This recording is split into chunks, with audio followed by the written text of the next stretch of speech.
Hello, magandang hapon mga lalabs, mga vayots. Magandang gabi, Pilipinas, Luzon, Visayas, and Mindanao. At sa mga kapwa ko din po, OFWs around the world. Hello, mega love. Shout out po sa inyong lahat.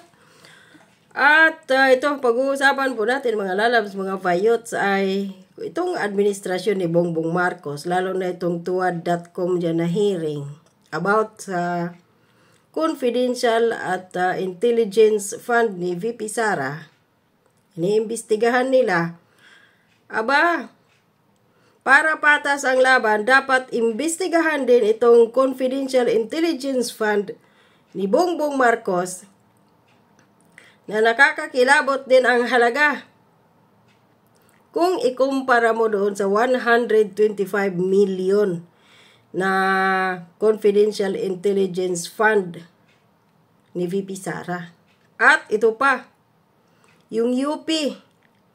Nagkanda yupi na nga ang eskwelahan na iyon dahil sa napasok na ng mga makakaliwang grupong komunistang terorista.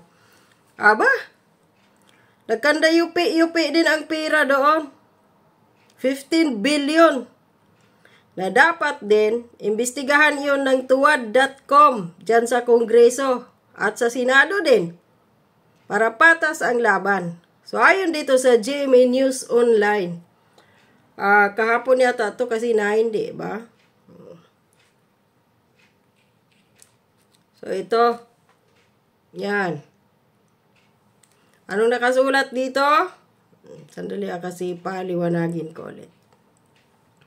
Ay dito sa GMA News Online, sabi ng COA, itong Commission on Audit, Office of the President is top, yung nasa pinakamataas. Top Confidential Intelligence Fund spender. Aba, saan mo ginastos nyor? Yung billions of pesos na confidential funds. Basahin muna natin to ha. Sabi ng GMA News, the Office of the President under President Marcos Jr. is the top confidential intelligence fund spender for 2023 with a combined of 4.56 billion pesos. Billion pesos.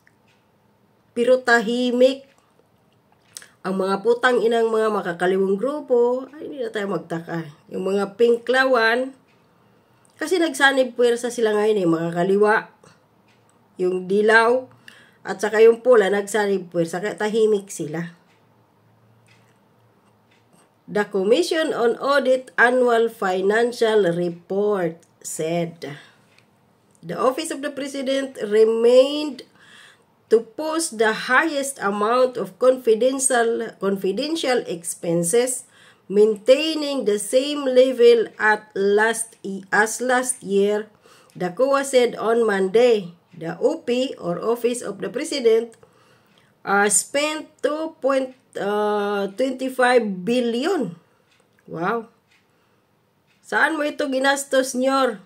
Na kung saan ay talamak ang mga patayan, ang mga kidnap, human and child trafficking, yung mga nangingidnap dyan ng mga kabataan.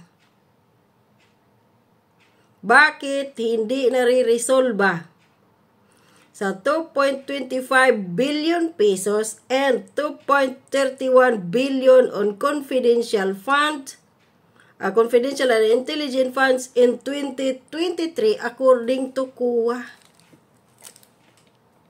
Ang tanong, saan napunta ang mga pera dito sa 2023 na to na mahigit 2 billion?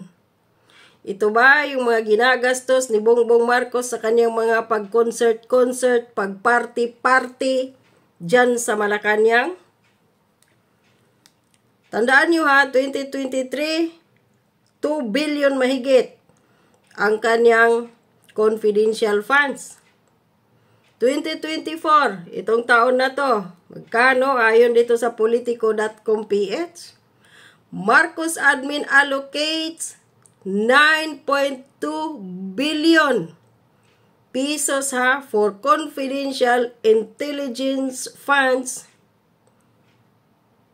Itong taon na to, 9.2 billion.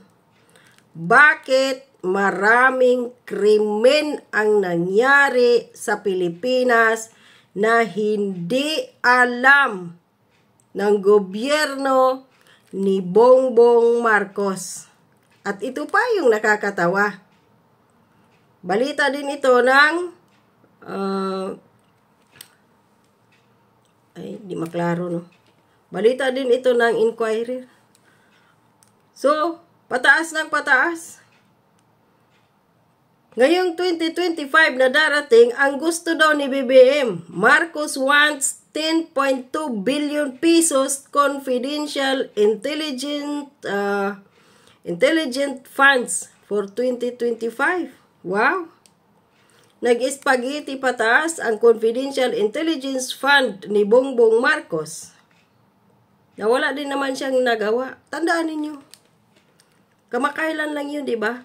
Yung isang vlogger na nakapag-asawa doon sa may banda sa, saan ba yun? Sa Cebu to? Di ba? Kinidnap yun. Hindi alam ng pulis.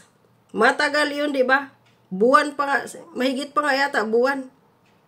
Saka nalaman kamakailan iyon binalita na natagpuan, patay at itinapon sa dagat. Kung mayroon kang confidential at intelligent fund na to, hindi sana, naresolba na ito, matagal na. Pero wala eh. Noon nga kay BP Sara, di ba? Anong sabi doon ni Jen Fajardo, yung kanilang spokesperson?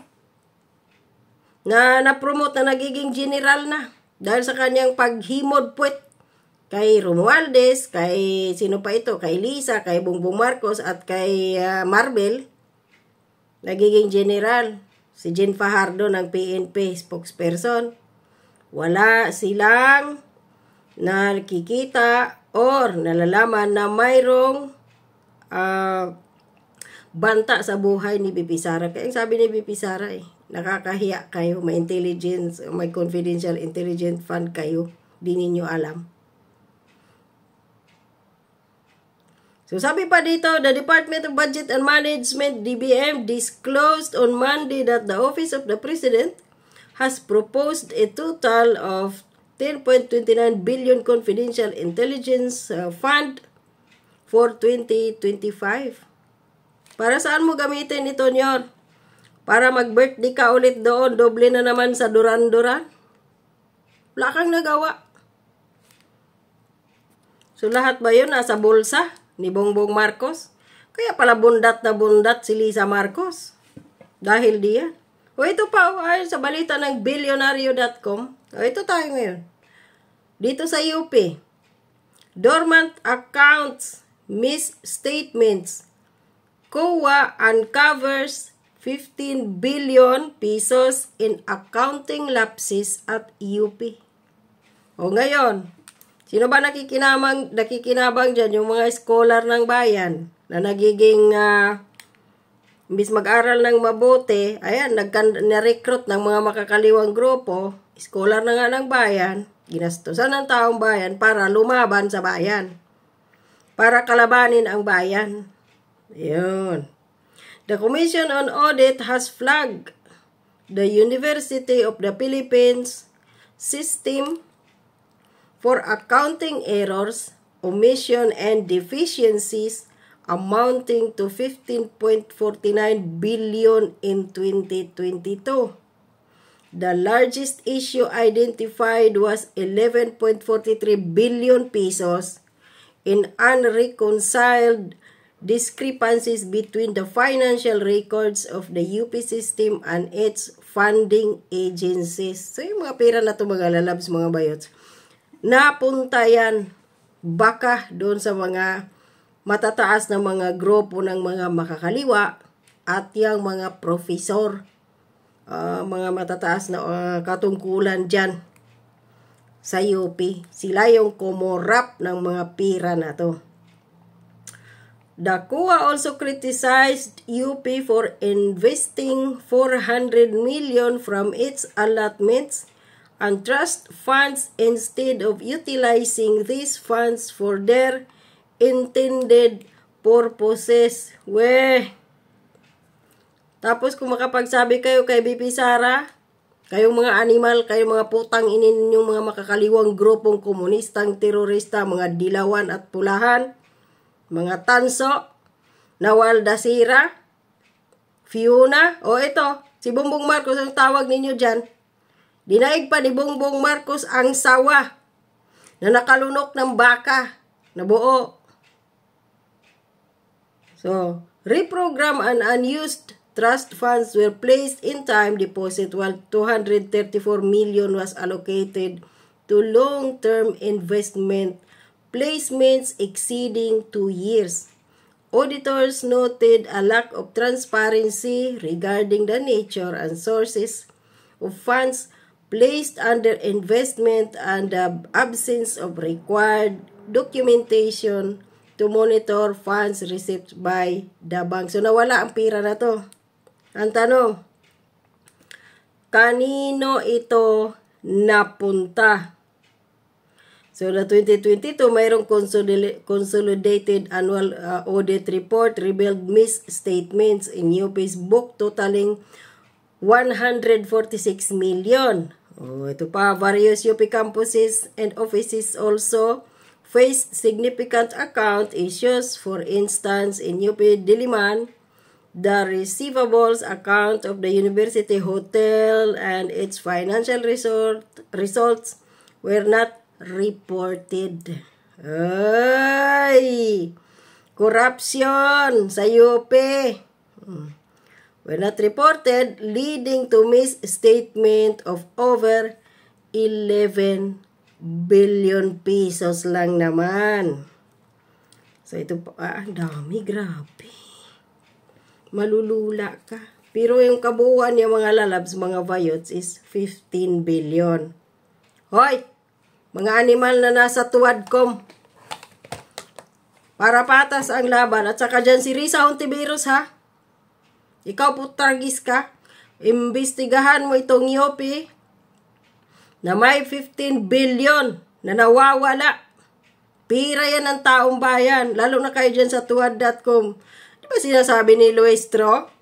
Yung animal na kongresista dyan na nagsasabi, ay, si BP Sara, winaldas niya yung pira para yun sa pira ng taong bayan. O ito, imbestigahan nyo, ha? Para magiging patas kayo, hindi lang kay BP Sara. Galit na galit kayo, gusto kayong manakit, gusto na ninyong halos ipitin si BP Sara nang dahil sa 125 million. Tapos sa 10 billion ni Bongbong Marcos at 15 billion ng IOP na to, na ninakaw naman sa kabad ng bayan, tahimik kayo. Mag-imbestiga kayo para hindi kayo matawag na bias, mga animal kayo. O Bongbong Marcos, ano na? Saan mo dinala yung mga billions of pesos?